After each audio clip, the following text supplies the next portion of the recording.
जिले की हर खबर सबसे पहले आप तक पहुंचाने का वादा, बस यही है एक इरादा। आज ही लगाए अपना पद्मेश डिजिटल सेटअप। नमस्कार, आप देख रहे हैं पद्मेश 24/7। कृष्णा संडे के साथ बुलेटिन की शुरुआत करते हैं हेडलाइन से।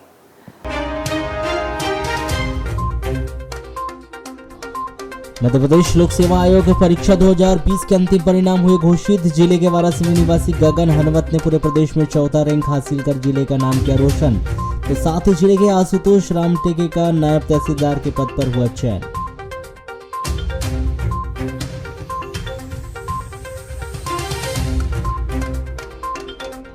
वार्ड नंबर 2 मदिरा दुकान के सामने की प्रशासन ने हटाई फेंसिंग। इधर वार्डवासियों को नोटिस भेजकर बुलाया था कार्यालय, उधर प्रशासन ने कर दी कार्रवाई।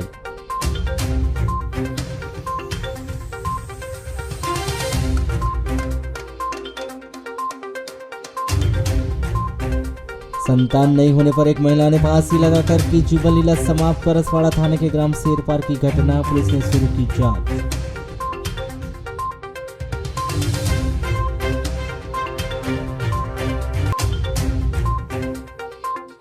तो सांसद कंकर मुंजारे ने ली प्रेस वार्ता। ओलावृष्टि के मुआवजे को लेकर किसान आम सभा और प्रदर्शन करने की दी जानकारी। साथ ही कहा कि मेरा नाम लेकर राजनीति कर रही है अनुबा।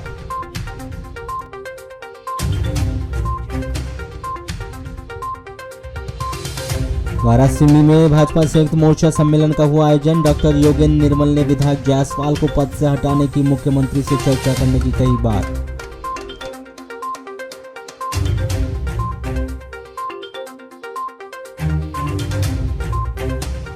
राष्ट्रपति के हाथों सम्मानित होंगे जिले के 3 बैगा जनजाति के कलाकार।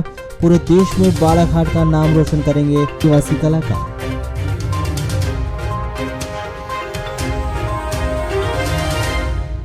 परसवाड़ा थाना क्षेत्र के अंतर्गत आने वाले ग्राम शेरपार में अपने मायके में अपने पति के साथ किराए के मकान में रह रही एक नवविवाहिता ने फांसी लगाकर आत्महत्या कर ली। परसवाड़ा पुलिस ने मृतिका संगीता पति कृष्ण कुमार मशराम 25 वर्ष की फांसी पर लटकी हुई लाश उसके किराए के मकान से बरामद की और पंचनामा कार्रवाई के पश्चात पोस्टमार्टम करवाकर शव परिजनों को सौंप दिया है। इस नवविवाहिता के द्वारा संतान न होने से व्यतीत होकर फांसी लगाकर आत्महत्या किए जाने की संभावना व्यक्त की जा रही है। प्राप्त जानकारी के अनुसार संगीता का ससुराल ग्राम सलगढ़ बैयर का है, जिसका मायका शेरपार परसवाड़ा का है, जो 2 बहनें बताए गए। सन 2017 में संगीता और उसकी छोटी बहन का विवाह एक ही साथ ग्राम सलगढ़ बैयर में हुआ था। दोनों बहन अपने पति के साथ खेती मजदूरी करती थी। बताया गया कि 2 साल पहले से संगीता अपने पति कृष्ण कुमार मसराम के साथ अपने मायके ग्राम शेरपार में सोनू भारद्वाज के मकान में किराए से रहकर मजदूरी करती थी। शादी के 6 वर्ष हो जाने के बावजूद भी संतान न होने पर संगीता मानसिक तनाव में रहती थी और इससे पूर्व भी उसने तालाब में कूदकर और फांसी लगाकर आत्महत्या करने का भी प्रयास किया था। उसकी छोटी बहन की शादी के बाद भी बच्चे नहीं होने के कारण उसने भी आत्महत्या करने का वे भी प्रयास कर चुकी है। 9 जून को सुबह संगीता अपने घर में थी। उसका पति कृष्ण कुमार मसराम राजमिस्त्री का काम करने के लिए परसवाड़ा आया था। 1:30 बजे कृष्ण कुमार मसराम अपने घर शेरपार गया। देखा कि उसकी पत्नी घर के अंदर कमरे में फांसी पर लटकी हुई थी। संगीता ने सीमेंट सीट के लोहे के राज में दुपट्टा बांधकर फांसी लगाकर आत्महत्या कर ली थी। कृष्ण कुमार मसराम ने पत्नी की शव को नीचे उतारा और गांव पड़ोस और ससुराल वाले को इसकी सूचना दी। पुलिस को सूचना देने पर पुलिस स्टाफ ने मौके पर पहुंचा और तहसीलदार के द्वारा पंचनामा कार्रवाई की गई और शव का पोस्टमार्टम करवाकर शव परिजनों को सौंप दिया गया। संभावना व्यक्त की गई कि संतान न होने से परेशान होकर संगीता ने फांसी लगाकर आत्महत्या कर ली होगी। आगे मर्ग जांच की जा रही है। दक्षिण सामान्य वन मंडल वन परिक्षेत्र वाराणसी के अंतर्गत ग्राम पंचायत उमरवाड़ा निवासी विजय राहंगडाले के मकान में 10 जून की प्रातः 5 बजे एक वन्य प्राणी भालू घुस गया, जिसके बाद इस घटना की जानकारी पूरे ग्राम में आग की तरह फैल गई और बड़ी संख्या में भालू को देखने के लिए वहां पर भीड़ उपस्थित हो गई। प्राप्त जानकारी के अनुसार ग्राम पंचायत उमरवाड़ा जंगल से लगा हुआ ग्राम है, जिसके आसपास वन्य प्राणियों की उपस्थिति बनी रहती है। जहां पर विजय राहंगडाले के द्वारा अपना मकान निर्माण करने के लिए पुराने कच्चे मकान को तोड़ने का कार्य किया जा रहा था, जिसका पूरा सड्डा निकाल दिया गया था, जिसकी दीवारों को 10 जून को तोड़ने का कार्य किया जाना था। परंतु सुबह 5 बजे अचानक वन्य प्राणी भालू पीछे की ओर से आया और मकान के दरवाजे से अंदर घुस गया, जिसे आता देख पड़ोसी ने तत्काल ही मकान के दोनों तरफ के दरवाजे लगा दिए। इसकी जानकारी तत्काल ही परिवार के लोगों सहित घर मालिक व अन्य ग्रामीणों को दी गई, जिन्होंने इस मामले की सूचना वन विभाग को दी, जिस पर वन विभाग के वरिष्ठ अधिकारी डीएफओ, एसडीओ, रेंजर सहित वन अमला मौके पर पहुंचा, जिन्होंने मकान के अंदर भालू होने की पुष्टि करने के उपरांत रेस्क्यू किए जाने के लिए पिंजरा मंगवाया गया, जिसके मकान के पीछे ऐसे स्थान पर लगाया गया जहां आसानी से भालू का रेस्क्यू किया जा सके। इसमें भालू को रिझाने के लिए पिंजरे में भालू का अति प्रिय भोजन शहद व शहद का छत्ता डाल दिया गया, जिसे देखते हुए भालू अनेकों बार पिंजरे के दरवाजे तक आया और वापस लौट गया। ऐसे में रेस्क्यू करने के दौरान करीब 3:30 बजे वन्य प्राणु भालू पिंजरे की जगह दूसरी ओर से दीवार फांदकर जंगल की ओर भाग गया। इस दौरान भालू का पंजा ग्रामीण धनलाल पिता नरवद राणा निवासी उमरवाड़ा को भी लग गया, जिससे वह घायल हो गया। इस दौरान अचानक ही भालू के भागने से भीड़ अनियंत्रित हो गई और वह भालू के पीछे भागने लगे, जिस पर वन विभाग व पुलिस बल ने तत्परता दिखाते हुए भीड़ को काबू करने का प्रयास किया और यह सुनिश्चित किया कि भालू जंगल की ओर सुरक्षित रूप से चले जाए।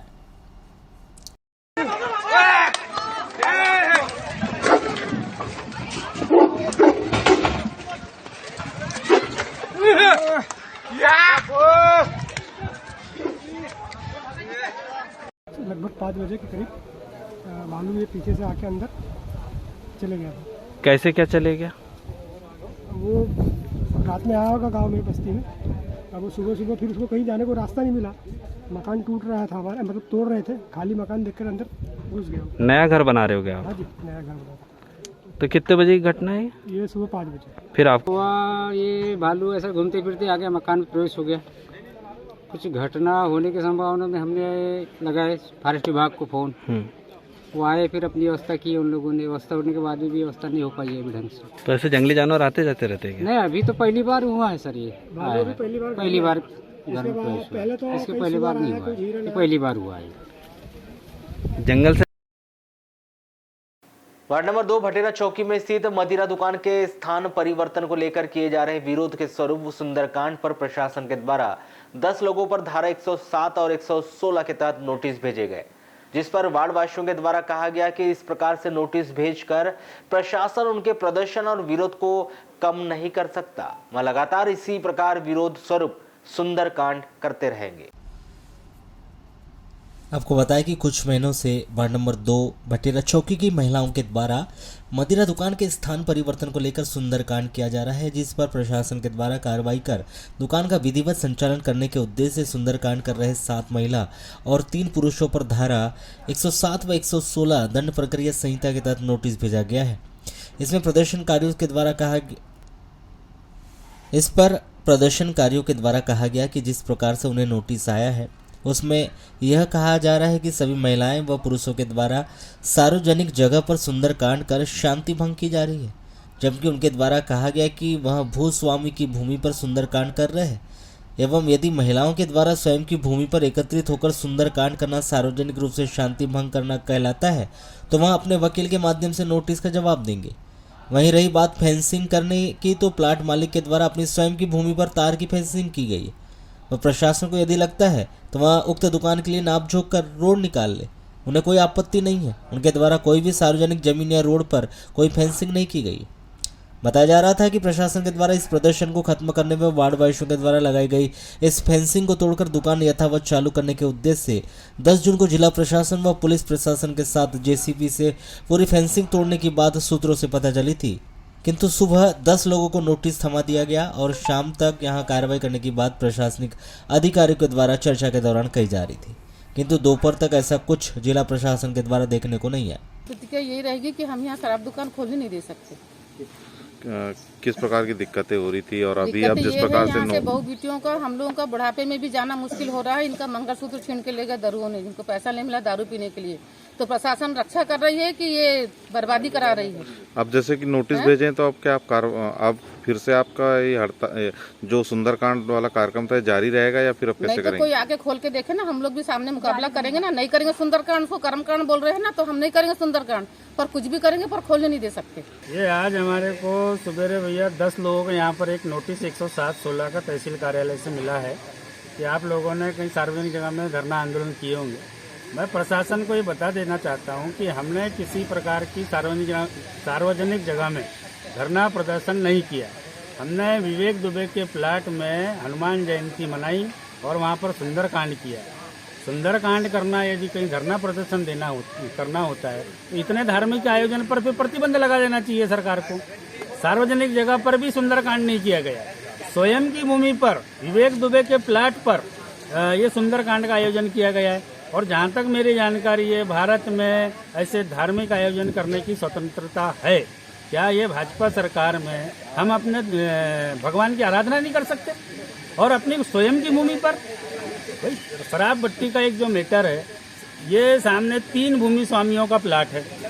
यहाँ से उसको क्यों जाने दिया जाएगा शराबियों को?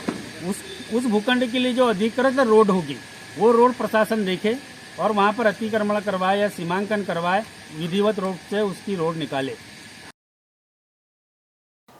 लगभग 1 वर्ष पूर्व बारिश से फूटे हुए डोंगरपुरी जलाशय के अधूरे कार्य और जिम्मेदार विभाग की उदासीनता से त्रस्त स्थानीय किसानों की सिंचाई को लेकर चिंता फिर बढ़ गई। बारिश शुरू होने को है और यहाँ जीर्णोद्धार का अधूरा कार्य किसानों के लिए तकलीफ बढ़ाने वाला साबित हो रहा है। जिला मुख्यालय से 18 किलोमीटर दूर समनापुर क्षेत्र के ग्राम डोंगर बोड़ी में ब्रिटिश शासन काल में बने जलाशय लगभग 1 वर्ष पूर्व फूटने से 700 एकड़ के किसानों को सिंचाई के लिए तरसना पड़ रहा है। किसानों ने विभाग से जलाशय को समय रहते बारिश के पूर्व बनाए जाने की मांग की थी, लेकिन यहाँ जीर्णोद्धार का कार्य कर रहे ठेकेदार के पर किसानों ने घटिया निर्माण होने का आरोप लगाते हुए क्षेत्र के किसान निर्माण कार्य में मंदरबाट करने की बात कर रहे हैं। ऐसे में सबसे बड़ी चिंता अब इस बात की है कि इस जलाशय की पार जहां से फूटी है उसे बनाने के लिए जल संसाधन विभाग अधिकारी और ठेकेदार ने हाथ भी खड़े कर दिए। अभी कंडीशन तो इसके पहले जैसा तालाब था और वैसा ही तालाब हमको मिल जाए, यही बहुत बड़ी बात होगी, क्योंकि जब से इसका काम शुरू हुआ लगभग 2 वर्ष पूर्ण हो चुके हैं जो इसका काम शुरू किया है ठेकेदार के द्वारा, पर यहाँ पर काम अभी भी नहीं हुआ है। इसके पूर्व में जब बारिश हुई बरसात के समय ठेकेदार को यहाँ पर काम करना था, तो वो काम के चलते यहाँ पर थोड़ी सी उन्होंने नाली किया था, नाली ये नदी में तब्दील हो गई है। और इसके ये जब यहाँ से पानी मिट्टी कटा हुआ और पानी जब यहाँ से बहा तो इसमें किसान ही परेशान नहीं हुआ, इसमें मछुआरा समिति भी परेशान हुई है। वो मछुआरा की यहाँ से मछलियाँ भाग गई। दूसरी बात, यहाँ से जो 700 एकड़ के जो किसान हैं समनापुर, ओरमा, टेकाड़ी, ठाकुर टोला, ये जितने भी किसान हैं, इन लोगों ने गेहूं का रबी के नाम से लोग गेहूं लगाते थे, गेहूं भी नहीं पका पाए। और आपने देखा होगा कि यहाँ पे जो निर्माण हो रहा है, जो यहाँ मेड़ जो बन रही है, वो उसमें इतनी घटिया मिट्टी का इस्तेमाल किया जा रहा है। जिस हिसाब से फंड आया 65 लाख समथिंग इसकी मरम्मत के लिए आया हुआ था, तो 65 लाख के हिसाब से यहाँ बिल्कुल भी काम नहीं हुआ है। और लगभग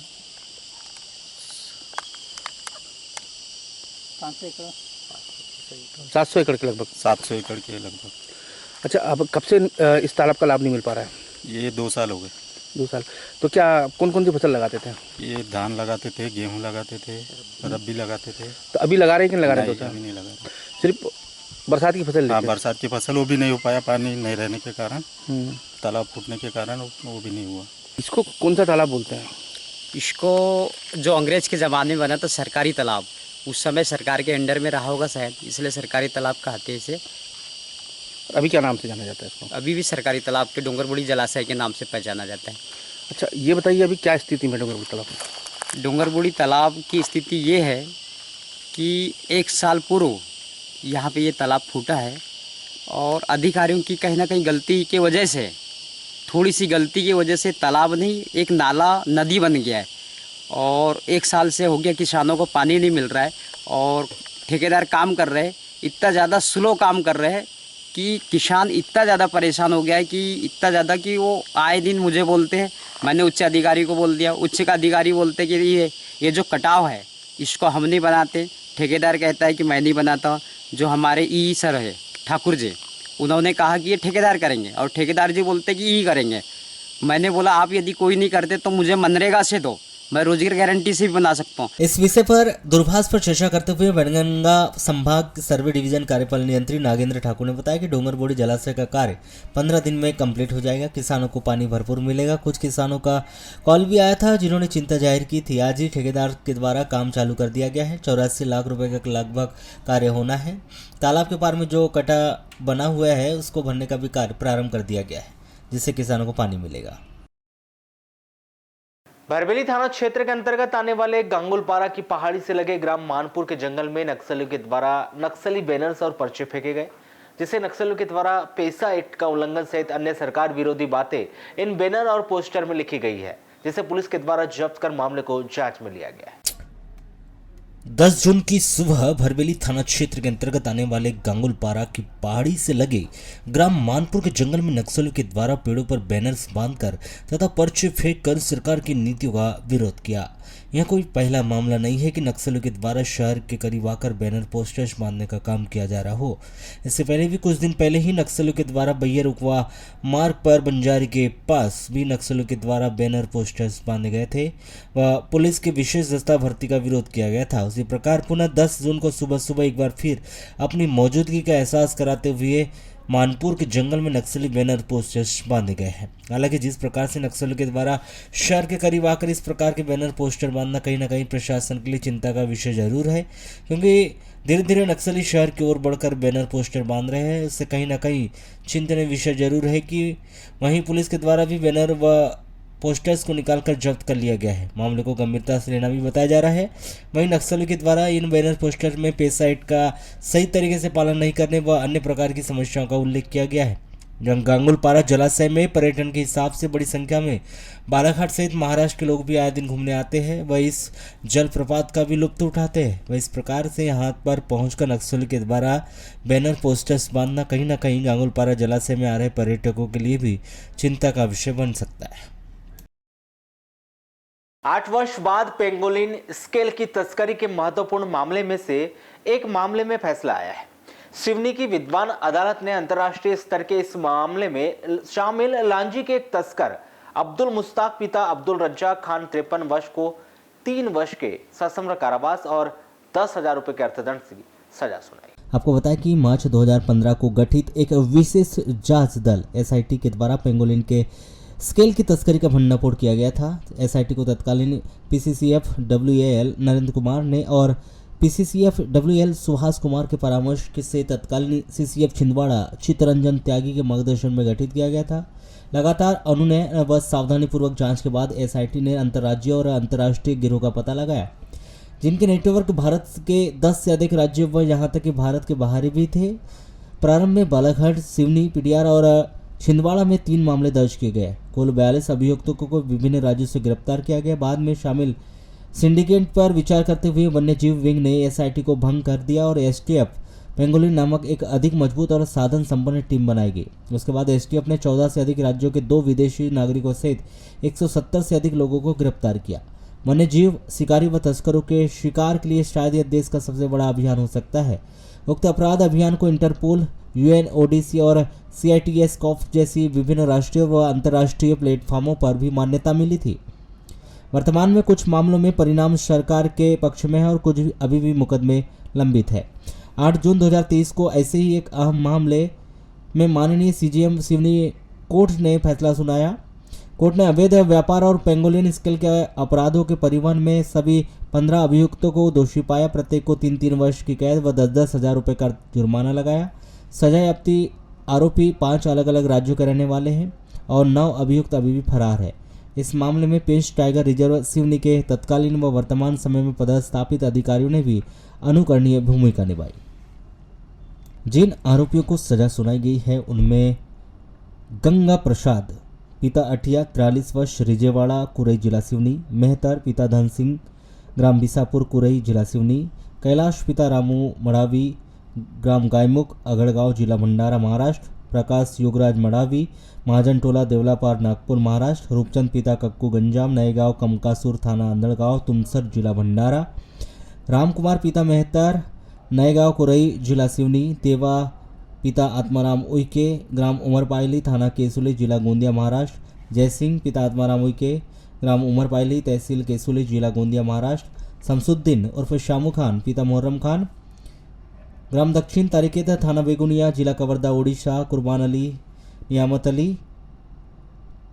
आयशा रोड सोमनाथ नगर ब्रह्मपुर ओडिशा, अमूल्य मंडल पिता अमृत मंडल ग्राम भकेरी मनावटी थाना गोस्काकांडा जिला कच्छ बिहार पश्चिम बंगाल, मालक राम पिता भैयालाल 51 ग्राम धनोली थाना कुरई जिला सिवनी, अब्दुल मुस्ताक पिता अब्दुल रज्जाक लांजी बालाघाट, आमिर पिता जिलानी मियाँ दक्षिण मानपुर थाना कुरचुरम जिला कसरा असम, राजकुमार पिता मेघराज जिला सिलचर असम निवासी को धारा 2, 9, 36, 48, 50, 51 व 52 वन्य प्राणी संरक्षण अधिनियम 1972 के तहत 3-3 वर्ष का सश्रम कारावास व प्रत्येक को 10-10 हजार रुपये के अर्थदंड से दंडित किया।